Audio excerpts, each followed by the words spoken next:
저는 직장에 다니는 한 유부남과 사랑에 빠졌는데 그는 전부인과 이혼을 하고 저와 결혼했습니다. 결혼 후 몇 년간은 아이 둘을 낳고 행복하게 잘 살았습니다. 그러던 어느 날 남편이 사무실 여직원과 사랑에 빠져 결국 이혼을 하기에 이르렀습니다. 저도 시간이 흘러 한 남자를 다시 만났습니다. 그 남자의 사업이 잘 안 되어 제가 돈을 빌려줬는데 지금은 어떻게 돼가는지 알 수도 없고 돈도 갚지 않아 마음이 괴롭습니다. 스님, 전 어떻게 해야 할까요? 도와주세요. 살다 보면 자기가 좋아서 선택했던 인연이 화를 불러오기도 합니다. 좋아서 선택한 순간 인연과의 씨앗을 심었기 때문입니다. 이미 결혼한 남자를 좋아해서 이혼시키고 그 남자와 결혼했을 때 그렇게 하고도 잘 사는 사람이 있을까요? 없을까요? 물론 있기는 하겠지요. 그러나 유부남을 사랑해서 결혼하고 싶을 때 먼저 생각해야 할 것이 있습니다. 나중에 이 남자가 또 다른 여자를 좋아해서 자신이 이혼하게 될 수도 있다는 겁니다. 그래서 5년이면 5년, 10년이면 10년 동안만 이 남자하고 살아도 좋을지 먼저 생각하고, 그래도 좋다면 각오하고 시작해야 합니다. 왜냐하면 이 남자가 나를 좋아해서 이혼하고 결혼했다는 사실만 놓고 봤을 때 또 다른 처녀를 좋아해서 다시 이혼할 확률이 높기 때문입니다. 이 남자가 나빠서 그런 게 아니고 인간의 심리가 그럴 확률이 높다는 거예요. 부모가 이혼한 집에서 자란 아이들은 반드시 그런 것은 아니지만 화목하게 사는 집 아이들보다 이혼할 확률이 높습니다. 물론 반드시 그런 것은 아니지만 확률이 높아요. 부모가 이혼한 것을 보고 자란 아이들은 흔히 이렇게 결심합니다. 나는 절대로 이혼 안 할 거야.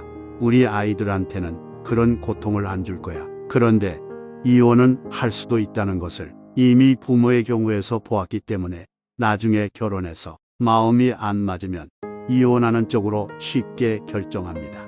반면에 부모가 이혼하지 않은 집에서 자란 아이는 나는 결코 이혼하지 않을 거야라는 결심 자체를 안 합니다. 그런 결심을 할 필요가 없으니까요. 그래서 결혼했다가 마음에 안 들면 에이 이혼해야지 하는 생각을 잠깐 하긴 하지만 이혼을 해본 경험이 없기 때문에 쉽게 결정하지 못합니다. 생각은 해야 되겠다 하는데 마음이 안 움직이는 겁니다. 또 아버지가 술 주정하는 집의 아이들은 나는 절대로 술 안 먹을 거야 라고 결심을 합니다. 그래서 절대로 술을 안 마시는 자식이 나올 수는 있지만 대부분은 나이가 들면 술 주정을 합니다. 이것을 카르마라고 합니다. 이게 바로 무의식인데 부모로부터 카르마를 물려받은 겁니다. 유부남이었던 남자가 처녀와 사랑에 빠져 이혼하고 다시 다른 처녀를 보고 반해서 결혼하는 것은 어찌 보면 충분히 있을 수 있는 일입니다. 그러니까 이것을 억울해하면 안 됩니다. 이럴 때는 전 남편의 부인에게 참회의 기도를 해야 합니다. 죄송합니다. 사랑에 빠져서 당신의 아픈 마음을 헤아리지 못했습니다. 전 남편의 부인에 대해 참회해서 빚을 갚고 나면 전 남편에 대해서는 미움이 있습니까? 없습니까? 미움이 있겠지요. 그런데 이 미움을 가지고 있으면 누구 손해일까요? 바로 내 손해입니다. 이 미움을 떨쳐내야 합니다. 그것은 남자 복이 있다, 없다 하는 문제와는 관계가 없습니다. 내가 어리석어서 생긴 문제예요. 그래서 이혼한 남편에게 감사 기도를 해야 합니다. 날 버리고 떠난 남편에게 뭘 감사하란 말인가라며 의아해야 할 것입니다. 그러나 부인 있는 남자가 이혼하고 결혼하려면 얼마나 골치 아픈 일이 많았겠어요. 그런데 그 과정을 다 견디고 이혼까지 해가면서 결혼해 주었으니 감사하다고 해야 합니다. 이렇게 두 가지 지나간 일에 대해서 먼저 참회를 해야 합니다. 지금 만나고 있는 남자는 어떨까요? 이 여성은 그 남자에 대해 막연한 기대를 갖고 있는 한편 의심도 하고 있습니다. 이럴 때는 인연을 끊어주는 게 좋습니다. 돈 빌려준 것은 받을 생각도 하지 말아야 합니다. 혹시 운 좋게 주면 받더라도 말이에요. 내가 보기엔 받기는 틀린 돈 같습니다. 그러니까 그동안 외로움을 달래며 재미있게 노는 데 들어간 학습비로 생각해 버리는 것이 좋아요. 지나간 시간의 미련을 가지고 돈을 받으려고 하거나 남자의 정을 사려고 하면 지금 남은 돈마저도 다 잃게 됩니다.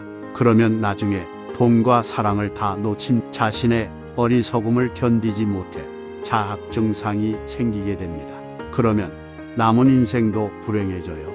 그러니까 가장 먼저 전 남편의 첫 번째 부인에게 참회 기도를 하고 전 남편에게는 오히려 감사 기도를 해야 합니다.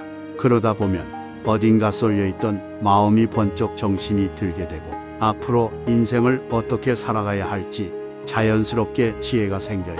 이때 비로소 어리석음에 사로잡혀서 눈에 뵈는 게 없이 행동하던 과거의 모습에서 스스로 벗어날 수 있습니다. 지금이라도 얼마든지 행복해질 수가 있습니다.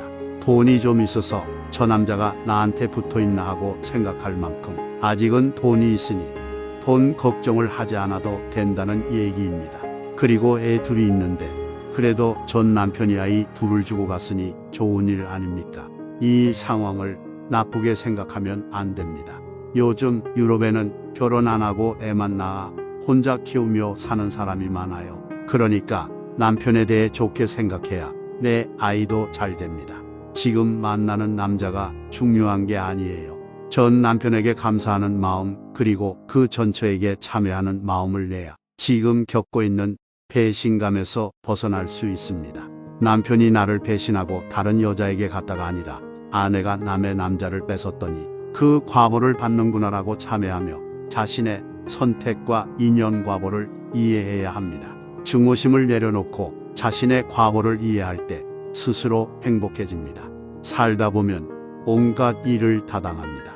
상담하다 보면 도저히 다 꺼내놓고 말 못할 온갖 인생사가 있어요. 그래도 그게 세상 사고 그 속에서도 인간은 행복할 자유가 있고 권리가 있습니다. 그래서 어떤 상황에서든 우리는 행복하게 살 수가 있습니다. 내가 행복하지 못한 것은 다른 사람 때문이 아니라 어떤 상황에 부닥쳤을 때 어떻게 대응하느냐 하는 나의 문제입니다. 오르기 어려운 절벽을 맞닥뜨렸을 때 어리석은 사람은 거기서 좌절하고 절망합니다. 지혜로운 사람은 여기까지 온 것만으로도 기뻐하며 되돌아가든지 아니면 어떻게 하면 절벽을 올라갈 수 있을까를 연구합니다. 여러 각도에서 연구하지 거기서 울며 주저앉지는 않아요. 그러니 여러분들이 어떤 장애에 부딪힐 때는 깨끗하게 포기해도 좋고 아니면 많은 연구와 노력을 통해서 극복해도 좋습니다. 그리고 그것을 극복하면 그 장애가 나한테 복이 돼요. 그걸 극복했다는 것은 그만큼 내 능력이 커졌다는 얘기니까요. 가령 남편이 죽거나 이혼해서 혼자 됐다면 그것이 반드시 나쁜 것만은 아닙니다. 자기 삶을 자기가 주인이 되어서 살 수 있는 기회가 새롭게 주어진 거니까요. 좋은 점도 많습니다. 따라서 안 좋은 처지에 있다고 좌절하거나 절망할 필요는 없어요. 항상 긍정적인 요소가 있기 때문입니다.